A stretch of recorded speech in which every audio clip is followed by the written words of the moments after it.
মাকারু ওয়া মাকারাল্লাহু ওয়াল্লাহু খায়রুল মাকিরিন।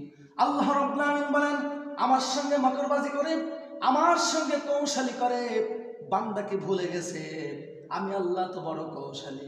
আমার নাম আল্লাহ, আমার সঙ্গে দেয় যারা পাল্লা, আমি তাদের আকিল ঘাড়ের কল্লা। যুগে যুগে ফেরাউন, যুগে যুগে নমরুদ যারা আমার সঙ্গে তকব্বারি করেছে, আমি তাদের সঙ্গে চিরতরে মাটির সঙ্গে মিশাই দিয়েছি। এই তো 21 নভেম্বর 2025 শুক্রবারে মাত্র 5 সেকেন্ডের 5.7 একটা ভূমিকম্পের নামে জাতিকে একটা মেসেজ দিয়েছি।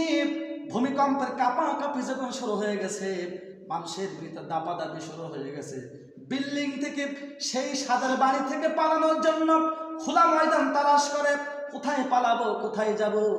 এই তো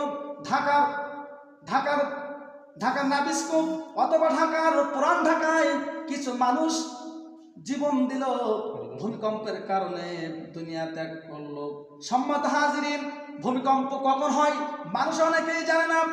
আল্লাহর জমিনে যখন মানুষেরা আল্লাহর সঙ্গে তকব্বারি করে, জিনাকে বৈধ মনে করে, সুদকে বৈধ মনে করে, হারামকে বৈধ মনে করে, জিনা ব্যভিচারকে বৈধ মনে করে, গান বাজনাকে বৈধ মনে করে, টেন্ডারবাজি, সুদ ঘুষ, আবিভক্তবাদ, নাস্তিকতাবাদ, ধর্ম নিরপেক্ষ মতবাদকে যখন মানুষ বৈধ মনে করে, গান অশ্লীল কাজ যখন মানুষ ধাপিত হয়ে যায়, গান বাজনা যখন মানুষেরা বিভিন্ন জায়গায় ছুটাছুটি করে, আল্লাহ রাব্বুল আমিন বলেন আমি তখন ভূমিকম্পের অথবা আসমান থেকে গজব নাজিল করে বান্দাদেরকে একটা মেসেজ দিয়ে দেই।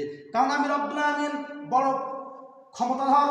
তাবারাকাল্লাযী বিয়াদিহিল মুলকু ওয়া হুয়া আলা কুল্লি শাইইন কাদির। সকল ক্ষমতার উচ্চ আমি রব্বুল আলামিন। আমার সাথে কোন বান্দা ক্ষমতার দাপট দেখায়, আমি রব্বুল তাদেরকে এক আছাড়ে জমিন থেকে নিচ্ছিন্ন করে দেয়। এটা আমি আল্লাহ পাক আমার ক্ষমতার দাপট, ক্ষমতার বাহাদুরি। এজন্য বান্দা তোমাকে মেসেজ দিচ্ছি, ফিরে এসো, আমি আল্লাহ আমার দিকে ফিরে এসো, আমি রব্বুল তোমাকে রহমত বরকত দিয়ে পরিপূর্ণতা করে দেবো। সুবহানাল্লাহ।